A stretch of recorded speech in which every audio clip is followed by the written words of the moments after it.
Ang programang ito ay hatid sa inyo ng Air 21.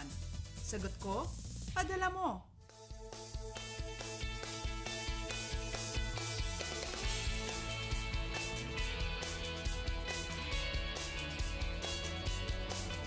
Good morning, Pilipinas! Magandang umaga po. No, tuloy-tuloy pa rin po ang ating work week dahil araw pa lamang po ng Martes. Medyo mahirap nga po ang paggising ng umaga. Pero alam naman nating lahat na iba po ang energy hatid nito, lalo na kung sasabayan pa natin yan ng konting stretching. At syempre, don't skip meals and take your vitamins at isama nyo na rin po kami sa inyong morning routine. Tutok na po dito sa Panahon TV para umaga pa lang. Alam mo na ang lagay ng panahon. Ito po ang Panahon TV live mula sa Pag-asa Weather and Flood Forecasting Center.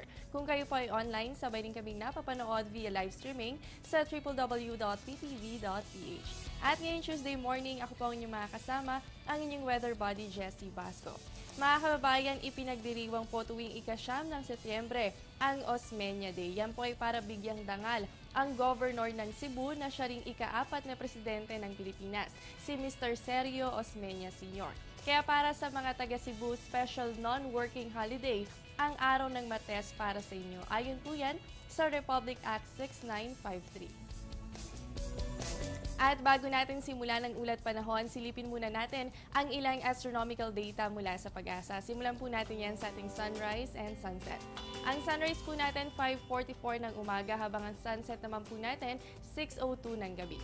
At para po sa ating moonrise, ang moonrise natin 6:10 ng gabi habang ang moonset po natin 5:35 ng umaga at yan po ay merong 100% illumination. At para po sa ating phase of the moon, makikita natin ng buo ang kabilugan ng buwan sa ating kalangitan ngayong September 9. Tinatawag bilang full moon dahil nasisinaga ng buong parte nito ng araw. Yan ay dahil ito po ay nasa approximate alignment sa araw. Asahan din po natin ang epekto nito sa ating high and low tides dahil sa gravitational pull ng buwan. At mga kababayan, minsan ba'y napansin nyo na parang mas malaki ang buwan kumpara sa madalas nating makita?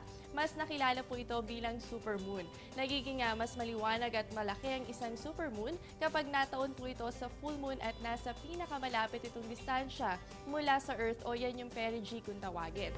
Ayon po sa National Aeronautics and Space Administration o NASA, ngayong taong 2014, 3 beses natin masisilayan ang ganitong uri ng buwan. Una po ay noong July 12, pangalawa naman po ay noong August 10, at ngayong September 9 naman po ang ikatlong pagkakataon. Mas mapapansin at may enjoy po natin ang ganitong phenomenon sa tulong ng binoculars. Kaya mamaya po abangan natin yan dahil yan po ay merong 100% illumination. At para naman po sa ating tidal prediction along Manila Bay, courtesy of Namria. Ang high tide po natin mamaya po yung 9:53 ng umaga at yan po ay merong taas ng tubig na 1.23 meters habang ang low tide naman po natin 5:04 ng hapon at yan po ay merong 0.17 meters na level ng tubig. Simula pa lamang yan kaya wag po kayong alis at magbabalik pa ang Panahon TV.